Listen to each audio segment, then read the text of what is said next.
Lumaking walang kinagisnang ama si Kapuso beauty queen Rabia Mateo. Kaya naman matagal niyang hinintay ang pagkakataong makita ang kanyang ama sa Amerika. Nangyari naman siya, pero hindi lang sa resultang ine-expect ko or gusto ko. But however, it's the closure that I needed.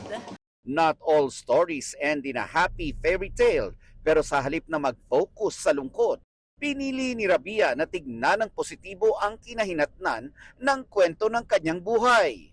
At least I was able to know na may kapatid ako sa kanya, may dalawa akong kapatid, at may totoong tatay ako. And I'm happy that he's okay. Yun yung importante doon. So anytime naman, bukas naman yung pintuan ko for my family dun sa US. Dahil nagbago ang mga desisyon dahil sa hindi inaasahang outcome ng mga pangyayari, she spent her 2 months na sana ay kasama ang ama sa mga adventures na hindi pa niya nasusubukan dati. You got it!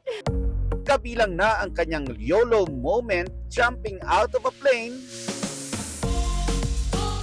literally. I've always wanted to try skydiving, pero parang wala siyang chance. And during that time, parang may kasama akong sabi niya, okay, let's do it. Hindi ako kinabahan at all. Ang ganda ng experience. Sana bawat isa makatalon kahit once in their life out sa plane. Recently kasama rin sa thrill-seeking ni Rabia ang wakeboarding activity niya sa Clark. Pero ang kanyang extreme adventures nagresulta sa pasa sa muka at pagkabali ng kanyang ngipin.